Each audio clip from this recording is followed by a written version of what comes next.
প্রিয় দর্শক, এই ভিডিওতে কথা বলছি আবারও মাসুদ কামালকে নিয়ে। সাংঘাতিক মাসুদ কামাল। হ্যাঁ, আমি তাকে সাংঘাতিক বলতেই পছন্দ করি, যদিও তিনি নিজেকে সাংবাদিক বলেন এবং অন্য আরও কেউ কেউ তাকে সাংবাদিক বলতে হয়তো রাজি আছেন, কিন্তু ইদানিং তার কর্মকাণ্ডে আমি তাকে সাংঘাতিক বলতে পছন্দ করছি। সাংবাদিক বলা যাচ্ছে না।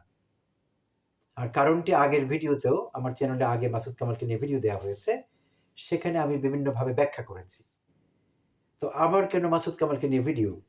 হয়তো কেউ কেউ ভাবতে পারেন আমি তার পেছনে কেন পড়ে আছি। আসলে আমি তার পেছনে পড়ে নেই, তিনি আমার আগে আছেন, তো তাই আমি পেছনেই পড়ে যাচ্ছি। ন্যাচারালি হচ্ছে বিষয়টি। আর মাসুদ কামাল গতকালই একটি ভিডিও আপলোড করেছিলেন, আমি বলবো এটা এক্সট্রিমলি কন্ট্রোভার্সিয়াল, অত্যন্ত বিতর্কিত একটি ভিডিও। সরকারকে নিয়ে, অন্তর্বর্তীকালীন সরকার, সরকারের প্রধান উপদেষ্টা এবং কিছু সম্মানিত উপদেষ্টাদের নিয়ে খুবই ডেরোগেটরি মন্তব্য করেছেন। অসম্মানজনক এবং ডিফেমেশন কেস হতে পারে তার বিরুদ্ধে, মানহানি যেটাকে আমরা বলি। সুস্পষ্টভাবে মানহানি হয়েছে এবং তার বিরুদ্ধে মামলা হতে পারে এই নিয়ে। গতকালকের ভিডিওটির কথা বলছি। আর সেই ভিডিও টাইটেল ছিল প্রথমবারের মতো বিএনপির মুখোমুখি সরকার। প্রথমবারের মতো বিএনপির মুখোমুখি সরকার। তো সেই ভিডিওতে 12-13 মিনিটের একটি ভিডিও, তিনি বেশ কিছু কথা বলেছেন যেটি আমার দৃষ্টি কেড়েছে এবং আমি মনে করছি তিনি সীমা লঙ্ঘন করেছেন। অনেকদিন থেকে তিনি সীমা লঙ্ঘন করেই চলেছেন। তার চ্যানেল যদি কেউ ভিজিট না করে থাকেন দয়া করে করবেন, তার আগে পরের ভিডিওগুলো দেখবেন। গত কয়েক মাস থেকে কি করছেন এই সরকারকে ব্যর্থ দেখাবার জন্যে, দুর্বল দেখাবার জন্যে। এবং বিশেষভাবে আমি আগের ভিডিওতে বলেছি, পুনরাবৃত্তি হচ্ছে হয়তো বা আমার কথার, বাট আমার কোনো উপায় নেই, করতে হচ্ছে। প্রধান উপদেষ্টাকে বিশেষভাবে টার্গেট করেছেন, প্রয়োজনে অপ্রয়োজনে, প্রাসঙ্গিক বা অপ্রাসঙ্গিকভাবে তার ব্যাপারে কথা হচ্ছে। বেশিটাই অপ্রাসঙ্গিকভাবে, অপ্রয়োজনীয়ভাবে, দরকার নেই, তবু তাকে নিয়ে কথা হচ্ছে। তাকে যত রকমভাবে ছোট করা যায় সব চেষ্টা মাসুদ কামাল করছেন। তো অনেকে হয়তো বলবেন, হ্যাঁ এটি তো গণতন্ত্র, যে যা যার মুখে আসে তাই বলবে। আসলে বিষয়টি এরকম না, গণতন্ত্রেরও সীমারেখা আছে। আর সমালোচনা করার বিষয়টি কিন্তু অন্যরকম। সমালোচনা মানে সমানভাবে আলোচনা, সেখানে ভালো দিকগুলো তুলে ধরতে হবে, খারাপ দিকগুলো আসবে সঙ্গে সঙ্গে, সেটাকেই কিন্তু বলা হয় সমালোচনা। একটা ব্যালেন্সের দরকার হবে সেখানে, সমালোচনাটি ব্যালেন্সড হতে হবে। কিন্তু মাসুদ কামালের আলোচনায় কিন্তু সেটি কখনোই হয়নি। তো কালকের ভিডিওতেও হবে না, এটি স্বাভাবিক।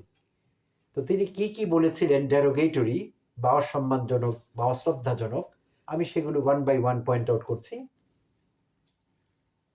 তিনি ভিডিওর শুরুতেই আবার একটি ভুল ইংরেজি শব্দ প্রয়োগ করেছেন। দর্শক, আমি আপনাদের আগেই জানিয়েছিলাম আগের ভিডিওটিতে, মাসুদ কামাল ইংরেজিতে খুব দুর্বল। তো হতেই পারেন কেউ ইংরেজিতে দুর্বল হলে আমাদের তাতে কোনো আপত্তি নেই, কিন্তু একজন সাংবাদিক যিনি নানা রকম চ্যানেল খুলে লাখো ভক্ত জুগিয়েছেন, মিলিয়ন্স তার সাবস্ক্রাইবার্স আছে, তো এরকম একজন মানুষ যিনি একজন ইনফ্লুয়েন্সারও বটে, in terms of number of people subscribing to his channel, তিনি একজন ইনফ্লুয়েন্সার। তো এরকম একজন মানুষ যখন একের পর এক, দিনের পর দিন ভুল ইংরেজি শব্দ ব্যবহার করছেন, বাংলা কথোপকথনে মাঝে মাঝে স্কুইজ করে ইংলিশ ওয়ার্ড ঢুকিয়ে দিচ্ছেন, ফাইন, আমরা অনেকেই কাজটি করে থাকি, তাতে কনভারসেশন স্মার্ট হয়ে ওঠেন, তাতে দোষের কিছু নেই। বাট মাসুদ কামাল যত শব্দ ব্যবহার করছেন সব ভুল ভালভাবে ব্যবহার করছেন, কলোকেশন মেনে চলছেন না। প্রিয় দর্শক, ইন কেস, কলোকেশন হলো একটি টার্ম ইংরেজিতে, যার মানে হলো কোন শব্দ কোথায় বসবে, কোন শব্দ কার পাশে বসবে। ইচ্ছে মতো যে কোনো শব্দ যে কোনো জায়গায় বসিয়ে দেওয়া যায় না, সেটা করলে পরে ইংলিশ গ্রামার সেটি অ্যালাউ করে না। তো মাসুদ কামালের কলোকেশন বিষয়ে কোনো ধারণা নেই, তাই যে কোনো শব্দ যে কোনো জায়গায় ব্যবহার করছেন, যেটি কিনা হাস্যকর। যিনি কিনা জার্নালিজমে অনার্স মাস্টার্স ডিগ্রি নিয়েছেন, অনেক বছর থেকে সাংবাদিকতা করছেন বলে দাবি করছেন, আর এখন নানা রকম কথাবার্তা বলে চলেছেন, ভালো, বাট এই নলেজটি কিন্তু তার নেই, একেবারেই খুব দুর্বল অবস্থা। তো এই ভিডিওর শুরুতে তিনি বলেছিলেন, এই সরকারের সমর্থক ভক্ত যারা আছেন দেশে বিদেশে, তারা নাকি নানা রকম সংকট সৃষ্টি করবার চেষ্টা করছেন, এবং কিভাবে করছেন, তারা নানা রকম ক্যারিকেচার করে নানান রকম সংকট সৃষ্টি করছেন। তো ক্যারিকেচার শব্দটি তিনি এখানে কেন ব্যবহার করলেন, কি উদ্দেশ্যে ব্যবহার করলেন, মোটেই বোঝা গেল না। তো তিনি হয়তো এটিকে অন্য কোনো শব্দ ভেবেছিলেন, কলোকেশনাল এরার, না বুঝে এখানে প্রয়োগ করে দিয়েছেন। ফাইন, এটা ইগনোর করছি। তো এইবার অন্যান্য বিষয় কি বলেছেন সে আলোচনায় যাচ্ছি। তিনি বলেছেন, বিনিয়োগ নিয়ে প্রথমে কথা বলেছেন যে এই সরকার বিনিয়োগ নাটক করেছে, রোড শো, এই শো, সামিট, আপনারা যাই করেন না কেন ভাই এসব হবে না। প্রধান উপদেষ্টাকে অ্যাড্রেস করে বলছেন, ভাই আপনি এগুলো পারবেন না, এই বিনিয়োগ হবে না, এই দেশে কেউ বিনিয়োগ করবে না। এটি কি কোনো পজিটিভ কথা নিজের দেশ সম্পর্কে? কেউ বিনিয়োগ করবে না, এটা কখনো ঘটবে না, নির্বাচিত সরকার না আসলে নাকি কেউ বিনিয়োগ করবে না।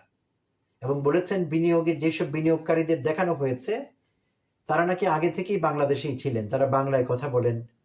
তো তিনি বলেছেন যে এইসব করে মানুষের চোখে ধুলো দিতে পারবেন না। তো এইসব করে ধুলো দেবার জন্য অধ্যাপক ইউনূস ক্ষমতায় আসেননি, প্রিয় দর্শক, আমরা জানি সেটি। আর তিনি জোর করে আসেননি, ষড়যন্ত্র করেও আসেননি, তাকে আনা হয়েছে, সম্মানের সঙ্গে আনা হয়েছে। আগেও এই দেশে যখন ১/১১ হয়েছিল 1/11, তখনও তাকে অনেক অনুরোধ করা হয়েছিল সেনাবাহিনীর পক্ষ থেকে, তিনি রাজি হননি ক্ষমতা নিতে।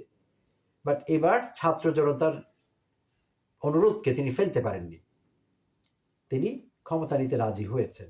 সেইভাবেই তার ক্ষমতায় আসা এবং সেইভাবেই অন্তর্বর্তীকালীন সরকারের প্রধান হিসেবে কাজ করা।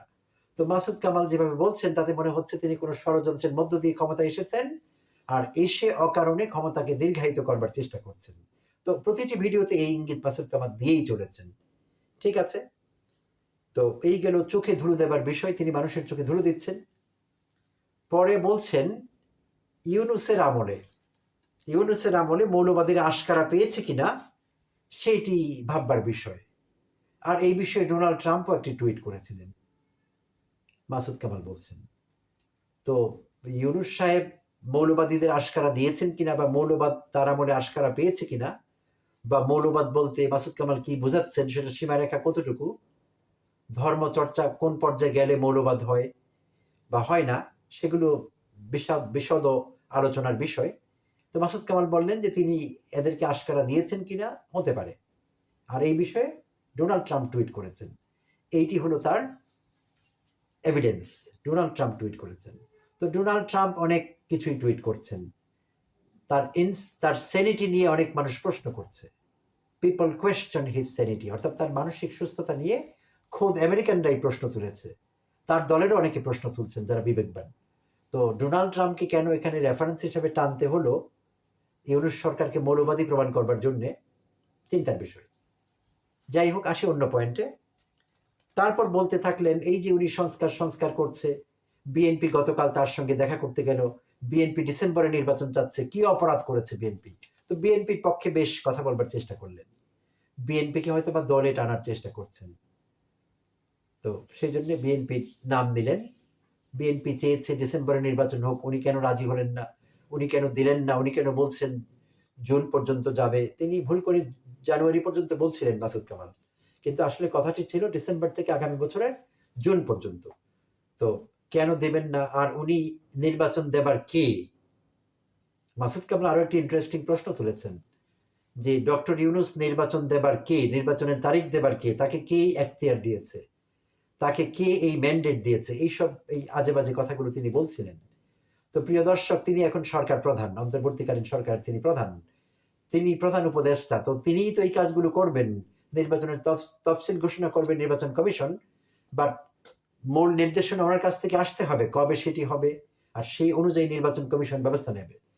তো তার কাছ থেকে গ্রিন সিগন্যাল পেতে হবে। তো মাসুদ কামাল বলছেন তিনি কে, তাকে কে এখতিয়ার দিয়েছে, তাকে কে দায়িত্ব দিয়েছে। তো এইসব প্রশ্ন নিঃসন্দেহে ডেরোগেটরি, ডিফেমেটরি, অসম্মানজনক, অশ্রদ্ধাজনক।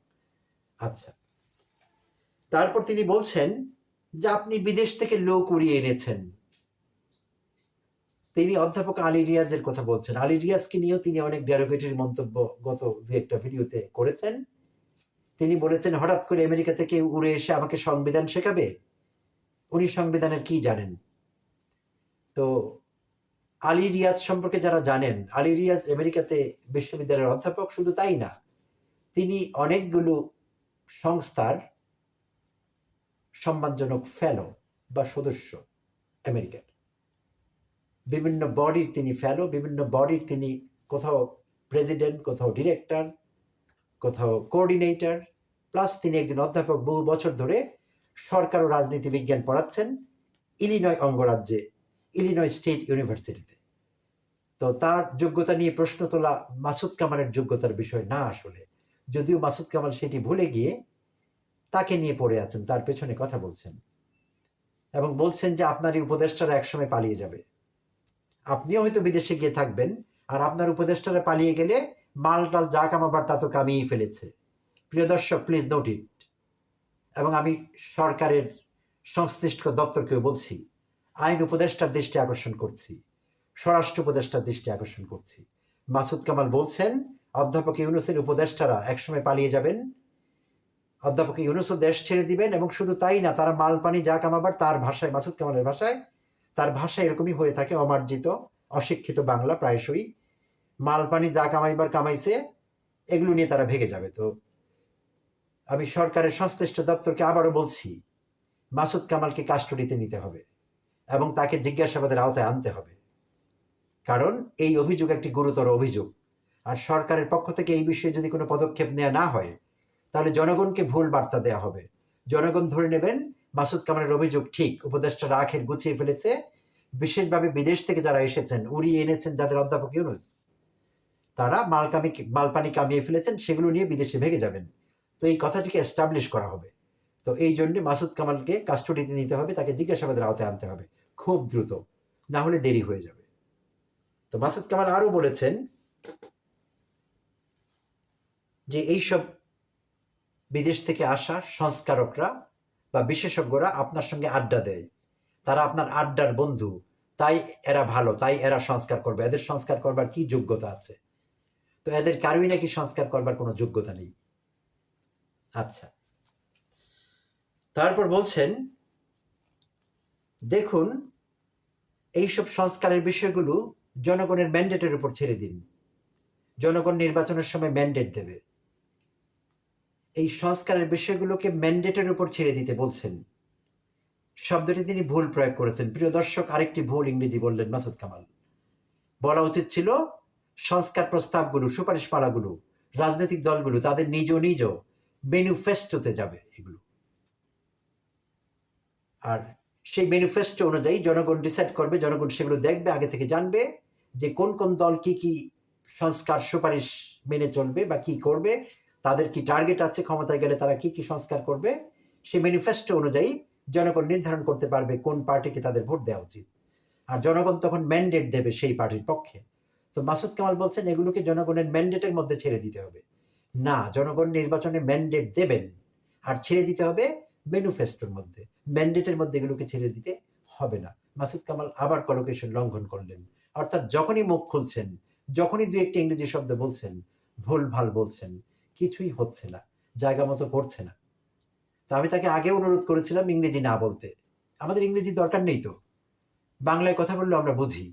তো এই ভুলভাল ইংরেজিগুলো, মাসুদ কামালের অনেক ভক্ত অনুরক্ত যারা আছেন, তারাও হয়তো বা কেউ কেউ এই ভিডিও দেখছেন, আপনারা দয়া করে আমি অনুরোধ করব মাসুদ কামালকে বার্তাটি দেবেন যে এই ভুলভাল ইংরেজি যাতে তিনি না বলেন, ইংরেজিগুলো বলা যাতে বিরত থাকেন এবং বাংলায় কথা বলেন, আমরা বাংলা বুঝি, সবাই বুঝবে। তো ভুলভাল ইংরেজি বলার চাইতে না বলাই ভালো। মাসুদ কামাল সর্বশেষ বলেছেন যে ইউনূস সরকারকে কে ক্ষমতায় এনেছে, কিভাবে ক্ষমতায় আছে। তিনি বলেছেন তাকে তো ছাত্ররা এনেছে, জনগণ আনেনি, ছাত্ররা এনেছে। আর এই ছাত্রদের কি দাম আছে, তাদের মিটিংয়ে আজকাল 100 লোকও হয় না। আমি তার সাহসের প্রশংসা করি। এই মাসুদ কামাল সেই 5 আগস্টের সময়ের কথা বলছি, সেই টর্নেডোর মুখে কি মাসুদ কামাল দাঁড়াতে পারতেন? কোনো যোগ্যতা বা কোনো সাহস তার ছিল যে সে টর্নেডোর মুখে দাঁড়িয়ে বলবেন যে অধ্যাপক ইউনূসকে চাই না, ছাত্রদের পছন্দ আমার পছন্দ না, ছাত্ররা একজন অযোগ্য লোককে পছন্দ করছে অন্তর্বর্তীকালীন সরকারকে লিড করবার জন্য। এই সাহস কি মাসুদ কামালের মতো লোকদের ছিল? ছিল না। যত দিন যাচ্ছে মাসুদ কামালদের সাহস বেড়েই চলেছে। এই জন্যে যে এই সরকার অত্যন্ত ফ্লেক্সিবল একটি সরকার, এবং তারা নির্বাচিত না হলেও গণতান্ত্রিক পদ্ধতিতে কাজ করছে, এবং তারা কারো কণ্ঠ বন্ধ করেনি, কারো জিও বা ছিঁড়ে ফেলেনি, হাসিনার মতো কাউকে গুম করেনি, হত্যা করেনি। তাই মাসুদ কামালরা এত কথা বলতে পারছে। বাট তারপরেও বলছি, সরকারের সহ্যের একটা সীমা থাকতে হবে। রাষ্ট্রের স্বার্থে সরকারকে এই সহ্য সীমায় লাগাম টানতে হবে এবং মাসুদ কামালকে কাস্টডিতে নিতেই হবে, এটি সময়ের দাবি এবং দেশের স্বার্থে এই কাজটি হওয়া দরকার। ধন্যবাদ সবাইকে, ভালো থাকবেন।